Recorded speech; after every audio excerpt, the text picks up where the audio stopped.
नई सोच, नई सुबह और नई प्रार्थना के साथ मैं विशाल करवल आपका भोर भक्ति में स्वागत करता हूं। मेरा प्रभाव कायम रहे, मैं जो कहूं वही हो, मेरी हर बात मानी जाए, अर्थात मेरी सत्ता और मैं। ऐसी सोच हर एक में पाई जाती है। जाने अनजाने आप भी सोच के शिकार हुए होंगे। फिर जो आपकी सत्ता को चुनौती देता है वो आपका शत्रु हो जाता है। आप उसे मिटा देने पर उतर जाते हैं। दिन रात उस व्यक्ति के पतन की योजना बनाते रहते हैं। उसकी कमजोरियां, उसकी ताकत, उसके मित्र, उसके शत्रु सबका पता लगाने में जुट जाते हैं। जमीन आसमान एक कर देते हैं। कभी सोचा है कि जितनी मेहनत आप दूसरों की कमजोरियां खोजने में लगा रहे हैं, उसका एक छोटा सा हिस्सा भी यदि आप अपनी दुर्बलता की खोज में लगा दें तो आपका कल्याण हो जाए। एक बार अपने भीतर देखेंगे तो अपनी मैं और अहम की सत्ता से निजात पा सकेंगे। बुरा जो खोजन मैं चला, बुरा ना मिला कोई, जो दिल खोजूं अपना, मुझसे बुरा ना कोई। अपने अहम भरे मन में एक बार झांकने की आदत डालें, सुख मिलेगा। यह मंत्र आजमाइएगा जरूर। मैं सबसे बेहतर और सबसे अच्छा हूं, ऐसी सोच अक्सर लोगों में देखी जाती है।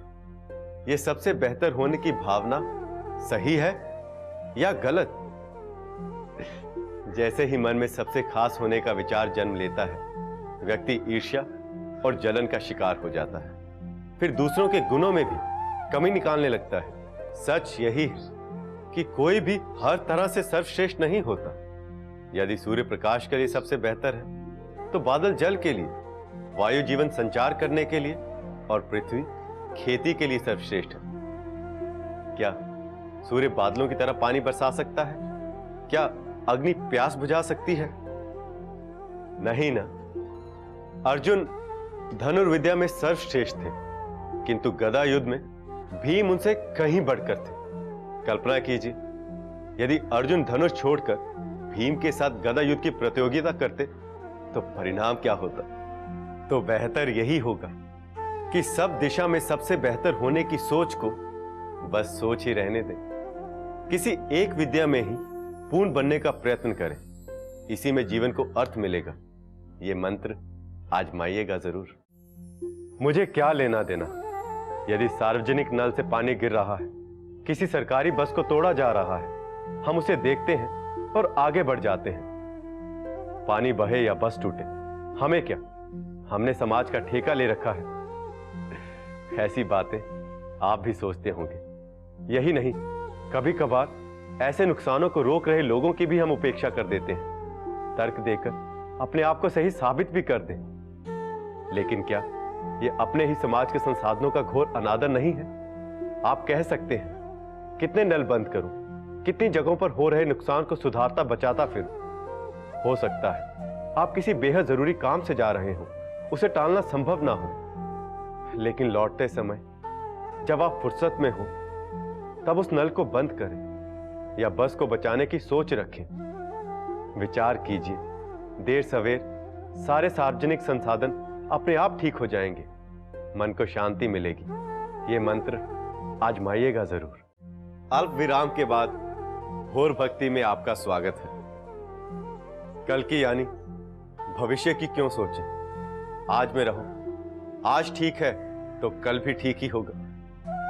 इसी सोच के चलते लोग ना तो पैसों की बचत करते हैं, ना कोई सुरक्षा का और प्रबंध करते हैं। ऐसा आप भी सोचते होंगे, लेकिन कभी सोचा है कि कल की सोचने से आप अनेक समस्याओं से बचे रहते हैं? आज में जीकर भी आप अपनी सोच को सही सिद्ध कर सकते हैं, किंतु समाज तो कल की सोचने से बनता है। यदि भविष्य का चिंतन नहीं होगा तो एक ना एक दिन वर्तमान का विनाश होना तय है। यदि वर्तमान यानी आज को सदैव के लिए सुखी देखना चाहते हैं तो भविष्य पर दृष्टि रखिए, थोड़ा संचय करिए, कुछ भविष्य के लिए भी बचाकर कहीं धरिए। एक बार इस बचत की लत लग गई तो आपका भूत, भविष्य और वर्तमान सब सुरक्षित है। यह करना इतना भी कठिन नहीं है। आज से आरंभ कीजिए, बहुत आनंद मिलेगा। यह मंत्र आजमाइएगा जरूर। किसी का काम करना था, उसे तय दिन और समय पर पूरा करने का वादा किया था, लेकिन थकान और आलस की वजह से काम को टालते रहते हैं। ऐसा करते करते हमें बहाने बनाने और काम को टालने की आदत सी हो जाती है। हमें पता भी नहीं चलता कि हमने एक ऐसे शत्रु को मन में बसा लिया है जो हर काम को टालने के लिए हमें उकसाता रहता है, साथ में बहाने भी सुझाता है। और बहाने भी ऐसे वैसे नहीं, बल्कि लोग सुने तो आपको लेकर चिंतित हो जाए। बेटी बीमार है, उसको लेकर अस्पताल जा रहा हूं, सासू मां की हालत खराब है, पत्नी को एयरपोर्ट छोड़ने जा रहा हूं, पड़ोसी का देहांत हो गया है, बेटे को कुत्ते ने काट लिया है। कभी सोचा है कि आलस और कामचोरी की इस फितरत के कारण आप झूठ की चलती फिरती दुकान हो गए हैं? एक बार विचारिए और काम को समय पर पूरा करने की सोचिए, फिर देखिए कैसे मन में बसे ये शत्रु छू मंतर हो जाते हैं। ये मंत्र आजमाइएगा जरूर। जरा सी भीड़ और ट्रैफिक में फंसते ही शॉर्टकट खोजने लगते हैं, पतली गली पकड़ लेते हैं, भले आगे जाकर कहीं और बुरा फंस जाएं, लेकिन फसान से बाहर निकलने के लिए तुरंत मुख्य और बड़ा रास्ता छोड़ देते हैं। ऐसा आप भी करते होंगे। लोगों को भी बताने लगते हैं कि इस रास्ते से ना आए जाए। ऐसा करते करते हमें शॉर्टकट की आदत सी पड़ जाती है और निजी जिंदगी में भी हम छोटे रास्ते तलाशने लगते हैं। हम केवल मंजिल को याद रखते हैं, रास्तों पर ध्यान नहीं देते। सफलता के लिए या अपनी मंजिल पर पहुंचने के लिए हम हर तरह के सही या गलत उपाय आजमाने लगते हैं। लेकिन कभी सोचा है कि थोड़े से धैर्य के साथ जीवन का कैसा भी गहरा जैम क्यों ना हो, कैसी भी ट्रैफिक क्यों ना हो, हम पार निकल ही जाते हैं। अगली बार जब रास्ता रुके तो ये मंत्र आजमाइएगा जरूर, आनंद मिलेगा। अक्सर दूसरों की अच्छी कार देखकर हमें लगता है कि काश मेरे पास भी ऐसी ही कार होती। हमें पता भी नहीं चलता और शायद इसी तरह की सोच के जरिए लालच हमारे मन में घर बना लेता है। वैसे लोभ का कोई कारण तो नहीं होता, जरूरत हो ना हो फिर भी लोभ हो सकता है। आपने कभी सोचा है कि क्यों रखने के लिए स्थान ना भी हो फिर भी लोग सामान इकट्ठा करते रहते हैं? ऐसे ही लोभों के कारण हम कई बार बेवजह तनाव और ईर्ष्या का शिकार भी हो जाते हैं। कहीं ऐसा तो नहीं कि लोभ के भूत ने आपको तनाव में डाल दिया है? लालच की वजह से ऊंचे ब्याज पर लोन लेकर खरीदी हुई गाड़ी ज्यादा जरूरी है या फिर मानसिक शांति? विचार करें। वैसे लालच के चंगुल से छूटना इतना भी मुश्किल नहीं है। यदि आप कोशिश करें तो खुद को लालच के भूत से दूर ले जाकर फिर से एक सुलझा हुआ इंसान बना सकते हैं। यह मंत्र आजमाइएगा जरूर।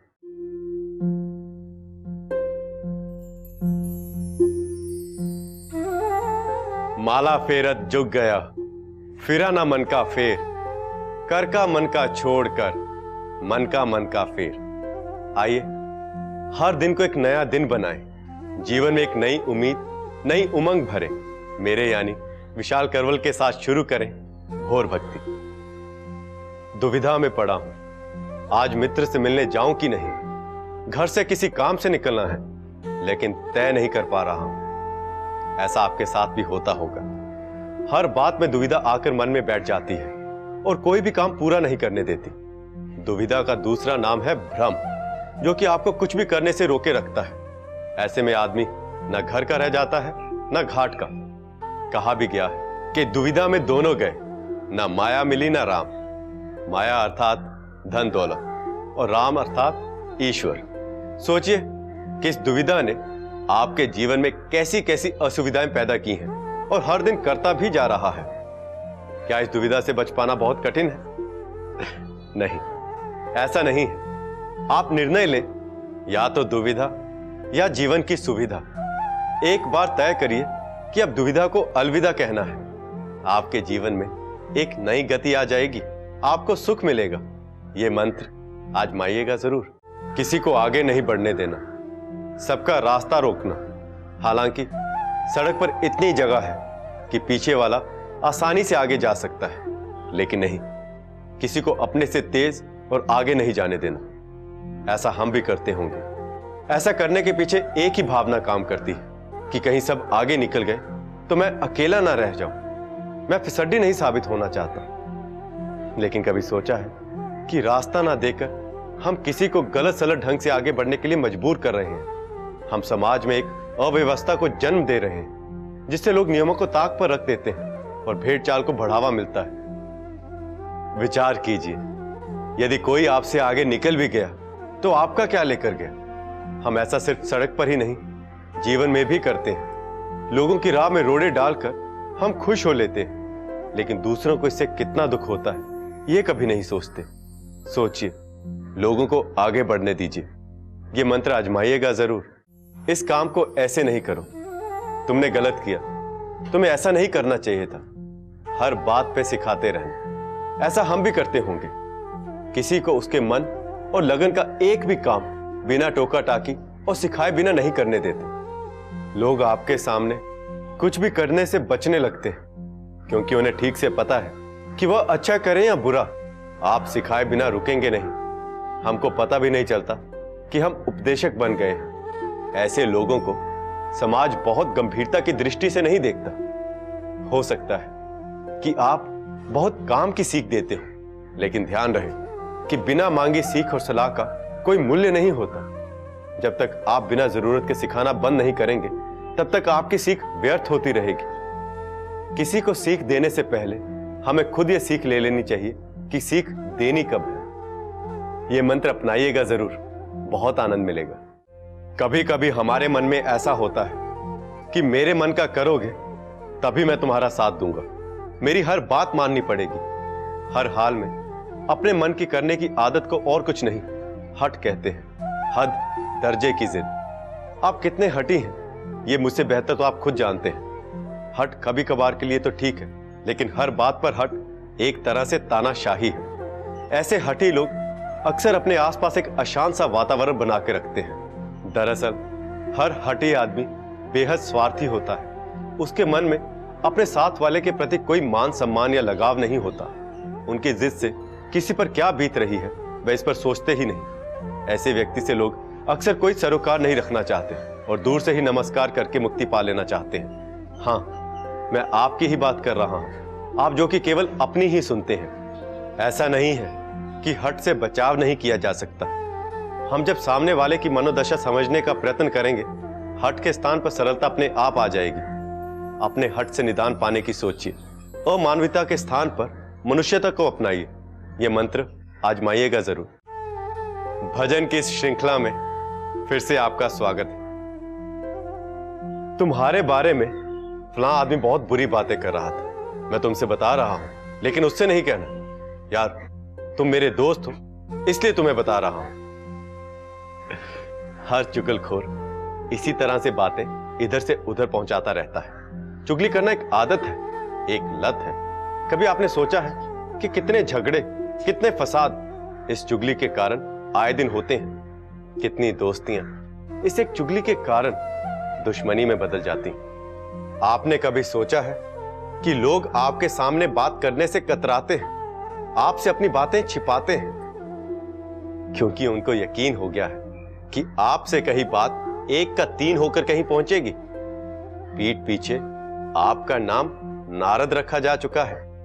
इस चुगली की आदत से आप उबर सकते हैं। बस इधर की बातें उधर करने की जगह एक किताब लीजिए और अपनी सारी चुगली वाली बातें उसमें लिखिए। आप चुटकी में दूसरों के पचड़े में पड़ने से बच जाएंगे। आपको बहुत सुख मिलेगा। यह मंत्र आजमाइएगा जरूर। किसी ने बेहद बेसुरा गाना गाया, उसकी कमियां बताकर उसे सुधारने के स्थान पर कुछ लोग तारीफों के पुल बांध देते हैं, जबकि उम्मीद की जा रही थी कि उसकी खराब गायकी की आलोचना की जाएगी, उसे सुर की और समझ हासिल करने की सलाह दी जानी चाहिए थी। लेकिन चापलूसों ने मक्खन लगाना शुरू कर दिया। उस खराब गायक की तारीफों के पुल बांधने लगे। खराब चीज की तारीफ और कुछ नहीं, चापलूसी है। ऐसा आप भी करते होंगे, क्योंकि अक्सर किसी को भी अपनी आलोचना पसंद नहीं आती। हर आदमी तारीफ का भूखा होता है। हम सोचते हैं कि कौन आलोचना करके शत्रुता मोल ले, लेकिन आपने कभी सोचा है कि आपने चापलूसी करके कितने लोगों को समझदार होने से रोक दिया।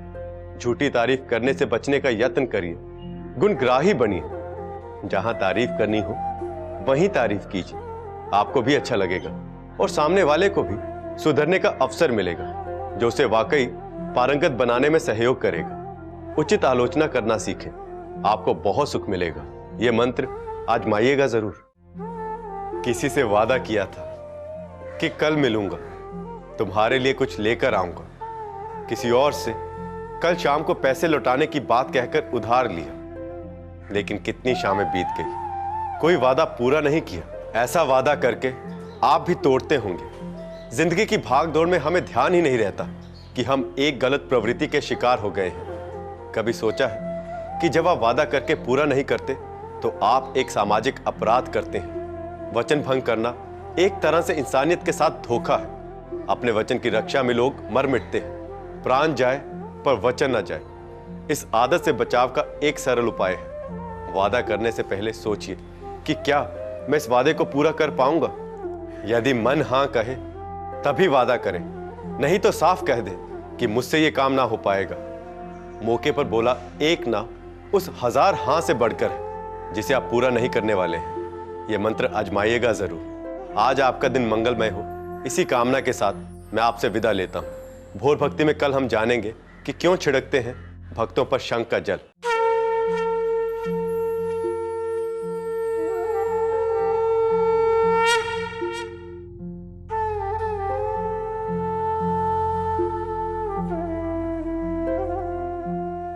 कर्पूर गौरम करुणावतारम संसार सारम भुजगेंद्र हारम सदा वसंतम हृदयारविंदे भवम भवामी सहितम नमामि।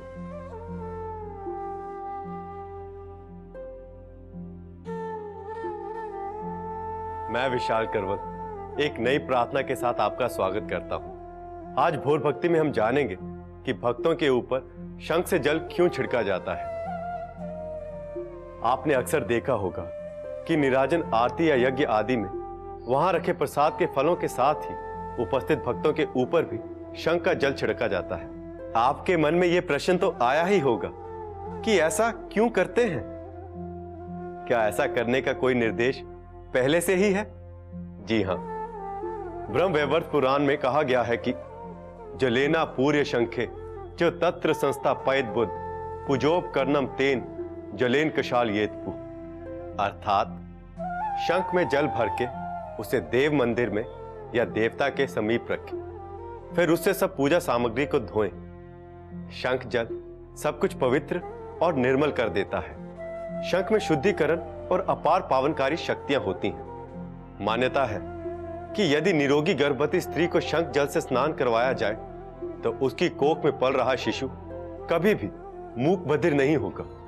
अब यदि एक शंख जल के इतने लाभ हैं तो इसके उपयोग से कुछ ना कुछ तो सुख मिलेगा ही। यह मंत्र आजमाइएगा जरूर। ब्रह्म मुहूर्त में जागना। ब्रह्म मुहूर्त अर्थात सूर्योदय से पहले जागना, स्नान करना, तत्पश्चात पूजा करके भोजन करना शास्त्रों में से महत्वपूर्ण बताया गया है। किंतु ब्रह्म मुहूर्त में ही जागकर यह करने का महत्व क्या है? ब्रह्म मुहूर्त में वायु अत्यंत ही शुद्ध होती है और शरीर में प्रचुर मात्रा में शुद्ध हवा जाती है, जिससे अनेक प्रकारों के रोगों और वायु विकार से हम बचे रहते हैं। इसके अलावा कहते हैं कि इस समय जागने से घर में लक्ष्मी का प्रवेश होता है।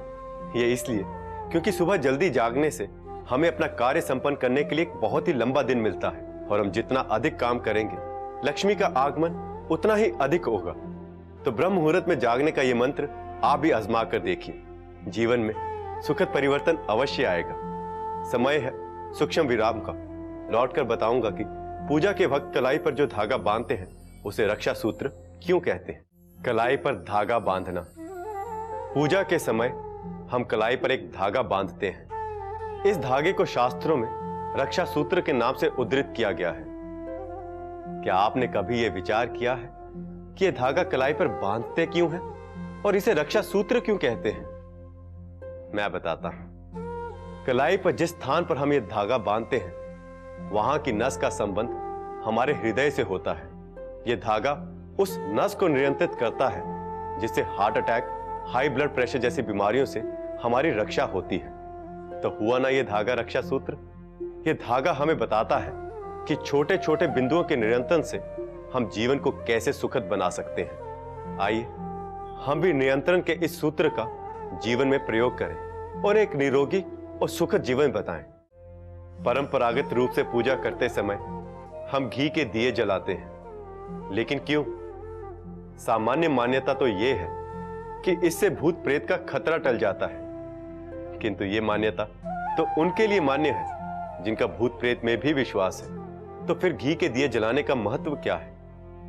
घी के दिए से निकलने वाली ऊष्मा एवं धुआं वायुमंडल को शुद्ध करता है तथा वातावरण के प्रदूषण को दूर करने में सहायक होता है। आइए हम भी घी के दिए की तरह अपने आसपास के वातावरण को शुद्ध करें, भले ही उसके लिए हमें खुद ही क्यों न जलना पड़े।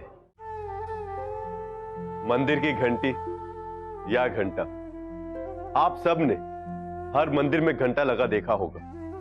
आदत के अनुसार मंदिर में प्रवेश करते ही घंटा बजाया भी होगा। क्या होता है इस घंटे को बजाने से? कहते हैं ऐसा करके हम मंदिर के अंदर देवता को बताते हैं कि हम आ गए। लेकिन देवता को तो हर एक पल की जानकारी होती है। क्या उन्हें यह बताने की आवश्यकता है कि हम मंदिर में प्रवेश कर चुके हैं? तो फिर क्या है मंदिर के इस घंटे का महत्व? ध्यान से सुनिए, मैं बताता हूं। मंदिर का घंटा एक विशेष आकार का बना होता है। आपने ध्यान दिया होगा, उससे निकलने वाली ध्वनि धातुओं से बनी सामान्य वस्तुओं की ध्वनि जैसी नहीं होती। यह ध्वनि दूर तक जाती है और देर तक गूंजती रहती है। इस ध्वनि से आसपास के कीटाणु मर जाते हैं। इस प्रकार घंटे की यह ध्वनि सिर्फ हमारे लिए ही नहीं, बल्कि उन रोगियों के लिए भी लाभप्रद होती है जो मंदिर में पूजा करने गए होते हैं। आइए हम भी अपनी वाणी से अपने आसपास की नकारात्मक ऊर्जा को समाप्त करने में सहायक बने।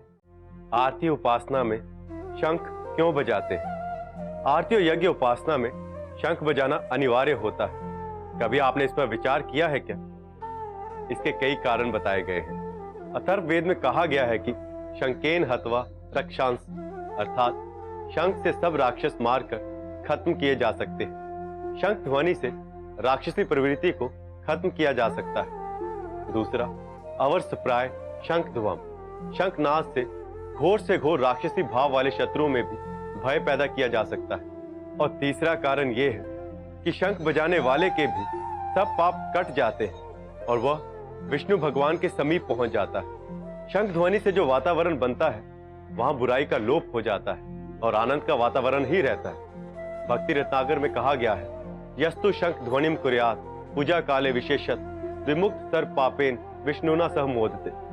मुक्ता और हकलापन से मुक्ति पाने में भी शंखनाद सुनना एक अचूक औषधि मानी गई है। शंख बजाने में श्वास की शक्ति संतुलित होती है, फेफड़े सदैव निरोगी रहते हैं। यदि एक शंखनाद से इतने लाभ है तो एक बार शंख बजाइए। ये मंत्र आजमाइएगा जरूर। आपने कभी न कभी अपने घर के आसपास लोगों को आंवले के पेड़ की पूजा करते हुए अवश्य देखा होगा। लेकिन ऐसा क्यों है कि बाकी वृक्षों को छोड़कर केवल आंवले के पेड़ की ही पूजा की जाती है?